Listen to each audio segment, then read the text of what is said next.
Hello Intimate! Melanjutkan video perkenalan sebelumnya, kali ini saya akan berbicara mengenai metode I love you. Saat saya diminta untuk memberikan workshop mengenai personal branding, saya berpikir materi apa yang harus saya sampaikan karena untuk membangun personal branding itu ada banyak sekali teori dan apa yang harus saya highlight dalam waktu 50 menit. Disitulah saya menemukan metode I love you.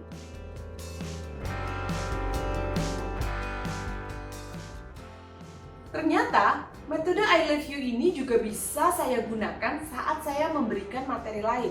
Seperti misalnya saat saya harus berbicara mengenai how to write your personal statement atau how to get scholarship. Bahkan saat saya berbicara dengan kedua anak saya tentang how to enjoy their life, saya juga menggunakan metode I love you. Jadi metode I love you adalah 3 langkah sederhana yang bisa kita lakukan untuk mencapai apa yang kita inginkan dengan cara yang positif. Langkah pertama, I. Di sini saya asosiasikan I sebagai subjek, yaitu seseorang yang sedang dibahas atau ditangani. Dalam hal ini, I adalah saya. Jadi, untuk mencapai apa yang saya inginkan dalam hidup, saya harus mulai dengan mengenal diri sendiri. Apa yang saya inginkan, sampai di mana kemampuan saya, dan bagaimana pendapat orang lain tentang saya. Apakah sosok diri yang saya kenal ini sama dengan cara orang lain mengenal saya?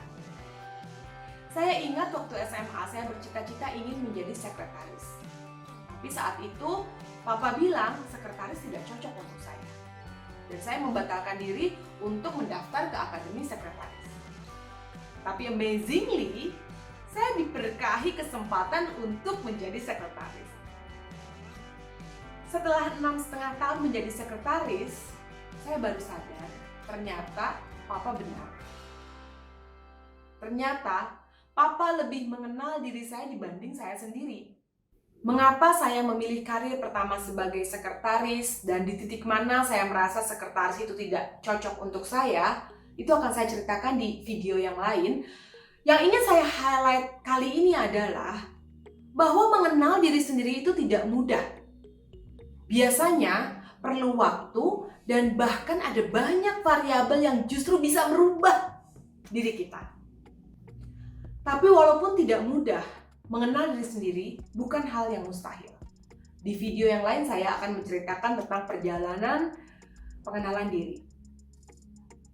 Nah, setelah kita mengenal diri sendiri, apa langkah selanjutnya? Langkah kedua adalah love. Kata love dalam kalimat I love you itu berfungsi sebagai predikat atau kata kerja. Nah, saya yakin jika kita gunakan love ini sebagai kata kerja utama dalam setiap aksi kita, maka dalam melakukan aktivitas apapun, kita akan lebih bersemangat dan tanpa pamrih. Karena memang kita menikmati saat melakukannya.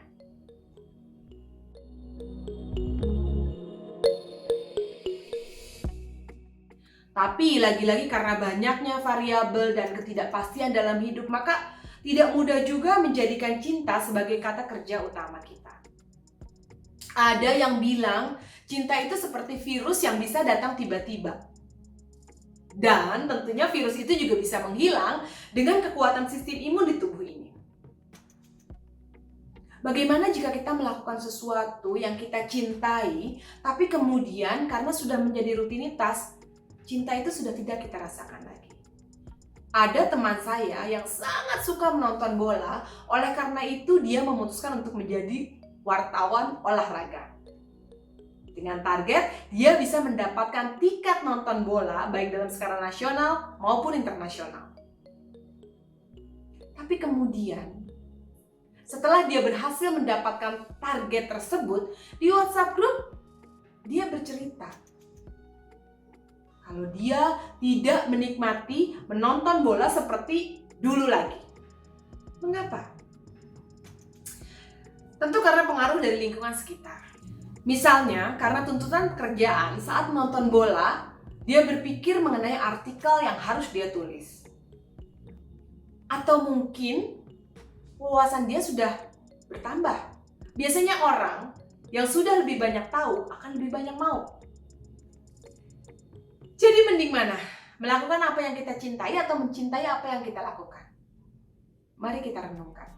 Untuk saat ini pesan saya, mari kita jadikan cinta sebagai dasar dari apa yang kita lakukan. Kemudian kita beranjak ke langkah berikutnya. Langkah ketiga, you. Saya asosiasikan kata you sebagai objek yang merupakan bagian dari tindakan kita. Jadi, maksud dari kata you di sini adalah kita tidak sendirian di dunia ini. Ada orang-orang lain selain saya dan itu adalah you.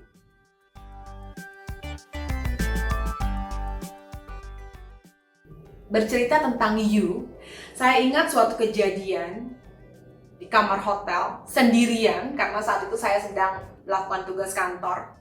Saat itu saya merasa bersedih dan menangis sendiri di tengah malam. Saya tak ingat pasti alasan saya bersedih. Yang saya ingat malam itu saya beruntung karena ada teman dari India namanya Nayum yang juga belum tidur dan mau menemani saya mengobrol lewat Facebook chat. Perbedaan umur saya dan Nayum itu 19 tahun. Tetapi walaupun umurnya jauh lebih muda, dia berhasil mengobati kesedihan saya dengan satu kalimat.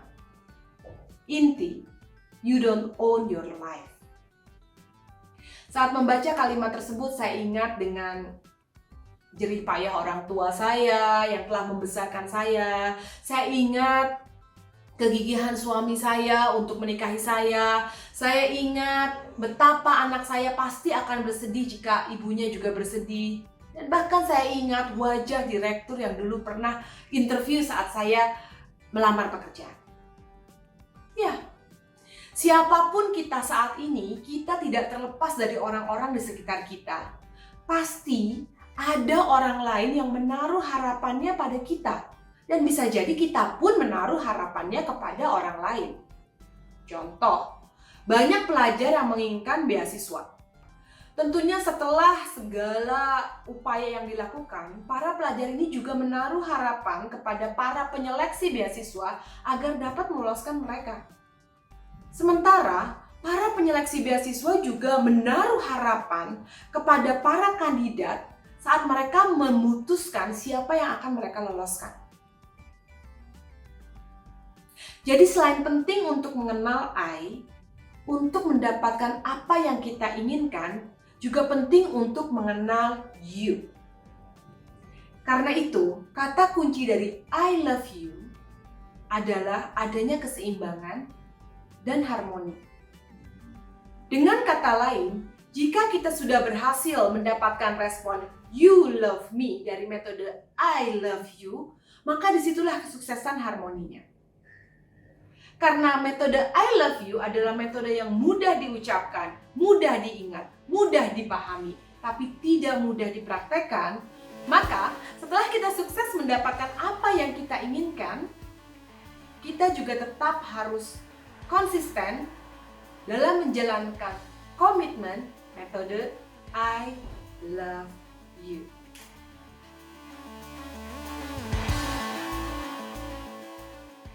I love you.